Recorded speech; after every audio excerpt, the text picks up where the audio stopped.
So on Friday 2nd of July, Prime Minister Scott Morrison announced Australia's 4-stage strategy in response to COVID-19. Basically, it's a pathway out of COVID-19 and having some sort of a normality in our life. So in this video, we are going to talk about what this plan is, how does it impact international students, and very importantly, some missing information from this plan that you should know about. So without further wasting any time, let's dive straight into the video.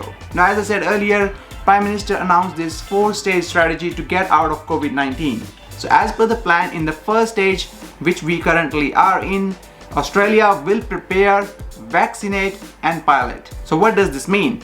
Basically, in the current stage, all the Australians who would like to get vaccinated will be offered a vaccination. Now, there is also a reduction in passengers arrival cap, which will be 50% of the current cap. Around 6,000 Australian residents and citizens are returning each week at this stage, but very soon it will be halved to 50%. So around 3,000 Australian residents and citizens can come back, which is a big setback for around 34,000 Australians who are still stuck overseas, which is a phenomenal number considering it's more than 14-16 months since the start of the border closures in Australia. In this stage, there will be a trial of vaccinated Australians doing their quarantine at their home instead of a hotel.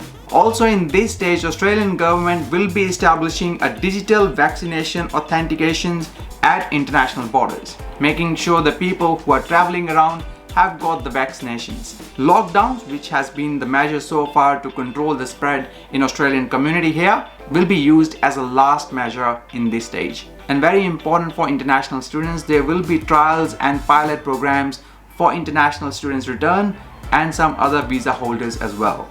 Obviously, this will be done in a limited numbers. So that's quite a big setback considering many states have put their plans in for bringing international students. And South Australian plan has already been approved, as we discussed in one of our previous videos. Now in the second stage, which is what they call it as a post-vaccination stage, there will be ease on people who have already vaccinated regarding the lockdowns and border controls. And the lockdowns are going to be only used in this stage as an extreme measure only if there is a high number of hospitalization and high number of deaths happening due to this virus. And in this stage, the number of returning Australians who are not vaccinated yet will return back to the 100% capacity again, which is around 6,000 per week. And this is specifically for unvaccinated Australian travelers. But for those Australian travelers who are returning back but they are already vaccinated, there will be large caps for that. So there will be separate system in this stage for unvaccinated and vaccinated Australian residents who are returning. And again, for international students in this stage, there will be a capped return of international students and some other visa holders depending upon the availability of the quarantine facilities and other quarantine arrangements. Now in the third stage, which is known as consolidation phase, there will be no lockdowns at all. So hopefully by the time this stage 3 comes in, there won't be any lockdowns required regardless of any situation. There will be exemptions for people who are already vaccinated when they want to travel within Australia and for outside Australia as well. So there will be no restrictions at all in this stage if Australians want to leave Australia for traveling or for any other purposes. And more importantly, for international students and some other short-term visa holders, there will be increased cap for bringing these people into Australia. And there is an extension of travel bubble within all the countries who are already vaccinated, such as Singapore and Pacific Islands. And in the fourth and final stage, where there will be all vaccinated people who want to come to Australia regardless of their visa status will be allowed without any caps. So there will be no limitations on people who are vaccinated to come back to Australia. And one of the only other restriction is on the people who are not vaccinated and they want to travel to Australia. They can travel to Australia. There won't be any numbers on those people who want to travel to Australia and they're not vaccinated, but they will be subject to pre-flight and arrival testing, which means they need to take a COVID-19 test before taking a flight and after arriving in Australia. That will be in the fourth stage. So that's a quick snapshot of how the plan looks like. In all honesty, at least there is a start of talking about how we will get out of this COVID-19 pandemic. But as I said earlier, there are few things that are missing in this plan, which are very important to discuss.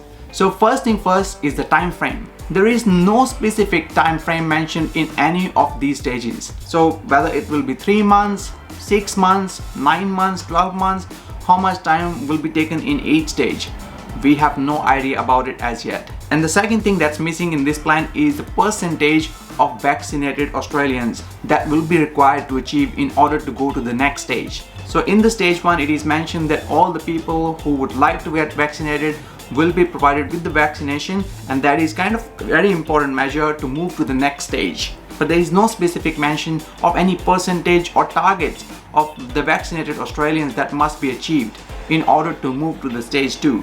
Will it be 60%? Will it be 70%? Will it be 80%? There is no such mention of these targets as well. So these are two very important things that are missing in this plan. So how does this whole thing impact international students now? First thing first, it is important to understand how long it will take us to go to the stage number 2, where there will be allowed more caps of international students to return back to Australia. Because in stage 1, there will be very limited number of students who can come using these trials and pilot programs. Now, as per Prime Minister himself mentioned, the majority of the Australian needs to be vaccinated before Australia start opening up its borders. And the target is to get majority of them vaccinated by the end of this year. So as per this plan also, it is quite clear that we won't be moving to stage 2 unless majority of the Australians are vaccinated, which I just mentioned that it will be done most likely by the end of this year. Well, again, hopefully so. Now, in my personal view, it is quite clear at this moment that majority of the students won't be able to make it in 2021. There may be some students who might be able to come in these pilot programs, but vast majority of the international students are more likely to come in 2022, not in 2021. And if majority of the population gets vaccinated by the end of this year, so we are looking at around early 2022. And as an Australian education promoter, we do hope that that will be the case, that majority of the students can come back in early 2022. But again, we have to wait and see how this plan pans out. Now, we would love to hear your thoughts on these 4 stages as well. Do you think majority of the students will be able to arrive in 2021 or in 2022? We'll look forward to your comments in the comment section below. And as always, thank you for watching. See you in the next one.